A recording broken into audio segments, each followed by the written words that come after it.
Sri Guru Charitra Chapter 8. Namadaraka eagerly asked Sita to recount to him all about the next manifestation of Lord Datta. Siddha replied, "Indeed, the divine acts of this second avatara cannot be completely comprehended even by great yogis. So remember that however much I might narrate them, my account is bound to be fragmentary and incomplete. I have told you that earlier Sripada Swami told a Brahmin lady to devote her life to the worship of Lord Shiva. She did accordingly, and as a result of it, she was born in North India in a pious family and was named Amba.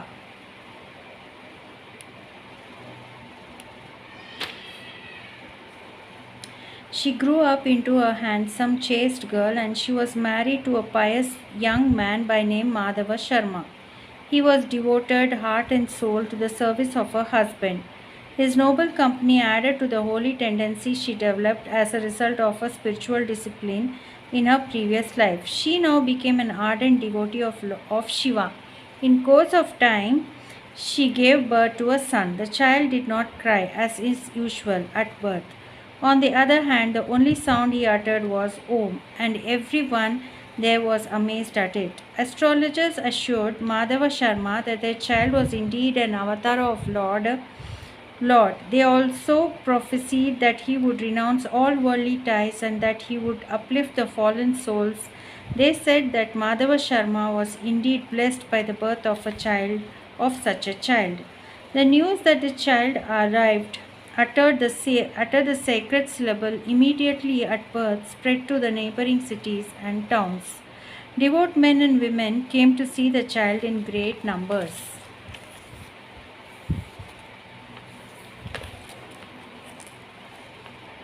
At proper time, the child was named Narahari. The name signified that he was the dispeller of the sins and miseries of human beings. Another miracle took place a little after his birth. At first, his mother did not have enough lactation. The parents were thinking of purchasing a she-goat or arranging for a wet nurse to feed the child, but this was not necessary, for when the little hands of the child touched the mother's breast, there was profuse lactation. The parents were already worried that the extraordinary child might suffer from evil eye of the large number of visitors, decided to keep this miracle a secret. The child Narahari grew up to be a handsome boy of 5, but he could not speak, and the parents were very much worried about it. One day, the boy conveyed to them through gestures that he wished to be invested with a sacred thread. Accordingly, Madhava Sharma performed the sacred thread ceremony of his son at that early age. Young Narahari learned the Gayatri Mantra, adopted the vows of young celibate Brahmacharya, accepted the first offerings of food from his mother's hands, and at once recited the 3 Vedas. It was evident that he was indeed the master of all sacred wisdom. He then paced thrice round his parents with all the reverence due to them, as the physical representative of the fatherhood and the motherhood of God, the creator and sustainer, as representatives of God, the father, mother, and teacher of all humanity, and said, "Owing to the profound realization that the human body is impermanent, dispassion has come over me. So please permit me to renounce all worldly ties and dedicate my entire life to the highest wisdom. As I am endowed with a keen understanding and steadfast discrimination, I am not in danger of serving from my spiritual path. You need not worry about my life." The parents were shocked at his words and wept, saying, "You are our only child. If you desert us in this fashion, who is to take care of us in our old age and of our welfare in the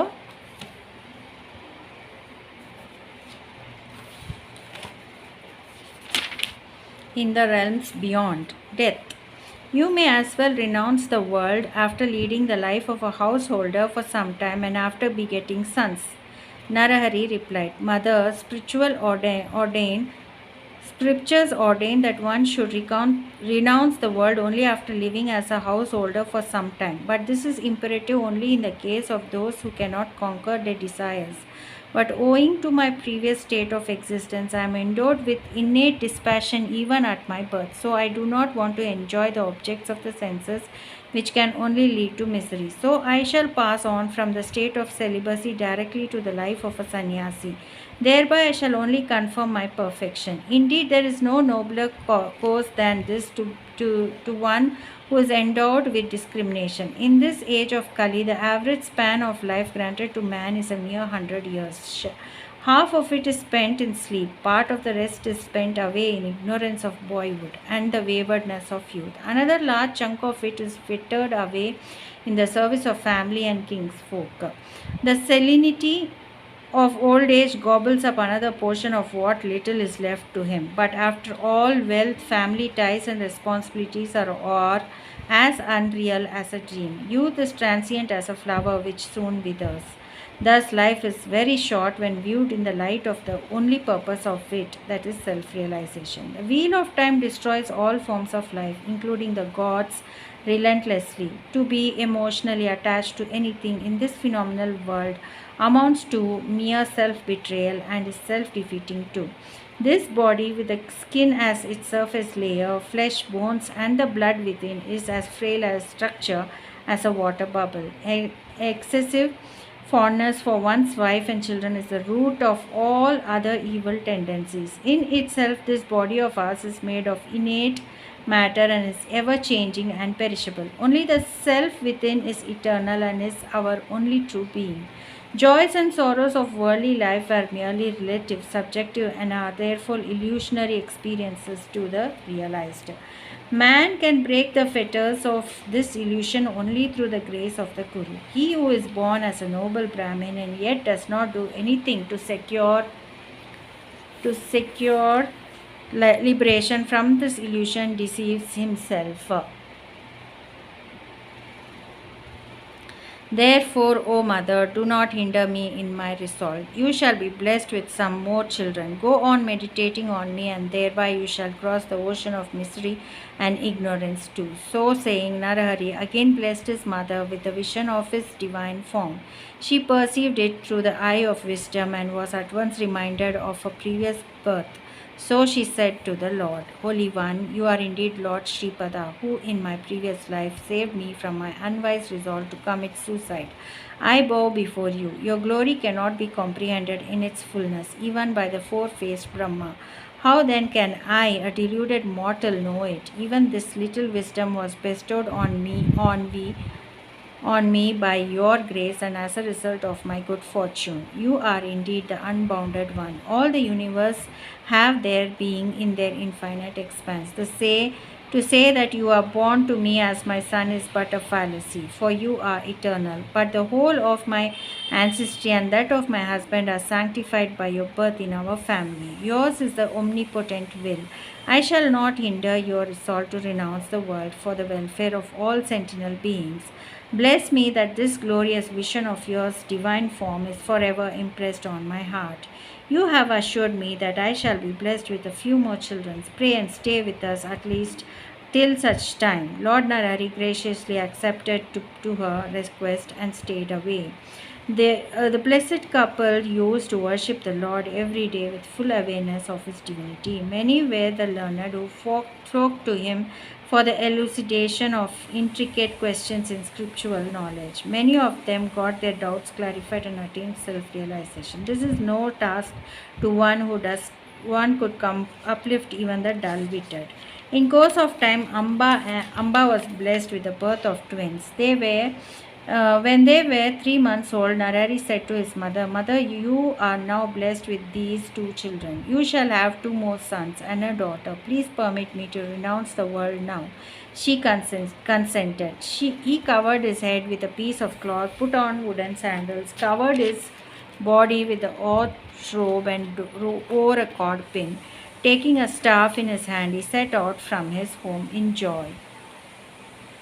On his way to Badrinath, Narari reached the holy Varanasi, Kasi, in the guise of a Sikha after liberation. There, at a secluded spot, he sat in the yogic posture of Vajrasana and restrained his vital breath. He assumed the yogic gesture mudra of Kichiri and meditated on the subtle internal sound of Nada. The sage of that holy place recognized him to be the Lord himself, prostrated to him and addressed him thus, Holy One, you have assumed a human form in order to re-establish the pristine purity and dignity of the great institution of sannyasa. It was formally established by Sri Sankaracharya of yore and is now in a fallen state, almost non-existent in its true form. May you propagate it again. The wicked who are deluded by the dark age of Kali, unable to recognize the bliss of self-realization, have come to shun the blessed sannyasa. Even though it is terrible to the faint-hearted, this age of Kali is capable of bestowing bliss much more easily than the other ages. Pray, secure for us this supreme path to bliss. Granting their wish, Lord Narari, in accordance with holy traditions, resorted to His Holiness Swami Krishna Saraswati as his Guru, and from him took the oath of sannyasa. Henceforth, he came to be known as Sri Narasimha Saraswati. He relinquished the tuft of hair, shika, the sacred thread, and all. He formally took the oath of lifelong celibacy. Thus, he became a full-fledged sannyasi who has transcended the opposites of joy and sorrow and the limitations of self-centered will. This world teacher has laid down the tradition of sannyasa for seekers after liberation and expounded the same to his disciple thus. Great good occurs through sannyasa, which consists of the following acts: prayaschitta, or holy rites of atonement for one's sins of the present and previous births, including the willful act and also those done unwittingly. Asta Shraddha, or the 8 rites of obsequies which are offered to all worldly relations, including one's previous self. Viraja Homa, or fire obligation, signifying the crossing of the river of death. Gayatri Pravesha, or entering the spirit of Gayatri Mantra. Ishanatraya Tyaga, or the relinquishment of concern for life, wife, children, and wealth. Bhuradi Sannyasa, or the renunciation of desire for the joys and possessions in heaven and on earth. Sika Sutra Sannyasa, or relinquishing the tuft of hair and the sacred thread. Guru Prapti, or resorting to a guru who expounds to the seeker the meaning of the 4 cardinal tenets of Vedanta, that is Mahavakya, Prajnana Brahma, pure awareness is Brahma, Aham Brahmasmi, my real self is pure awareness, my real self is Brahma. Tatvamasi, thou art indeed that. I am Atma Brahma, this self is indeed Brahma. He also learns of Panchikarna, analysis of the phenomenon of manifestation of the 5 basic elements of existence as this creation and the body. Yoga Patta, or the title of a monk. Paryanka Shaucha, the vow of keeping one's bed pure and giving up the use of any soft and comfortable beds other than one's garments. Swadharma Vichara, or the understanding of the spirit of the traditional practices of the life of sannyasa. When someone who has renounced the world in the said manner leaves his body, it has to be preserved in the earth or left in water, but should not be cremated. One has to understand the implications of sannyasa and adopt it only if he is competent and qualified to do so. Thus, Sri Narasimha Saraswati expounded the nature of sannyasa to some and the meaning of the Vedas, which can secure the true objects of life, Purusharthas, to others. Then he proceeded in his wandering around the country in a clockwise direction along with his disciples. He took holy dip in all the holy rivers along the way and reached the sacred place where the river Ganga joins the sea. There he pursued the practice of yoga. Later he again set out on his trek and arrived at holy Prayag, where he expounded the philosophy of Vedanta to a pious Brahmin named Madhava and initiated him into sannyasa. Then he proceeded homeward to see his mother again. Having heard thus far attentively, Namadaraka asked, Who is that Krishna Saraswati who had the fortune of being the revered Guru of Lord himself?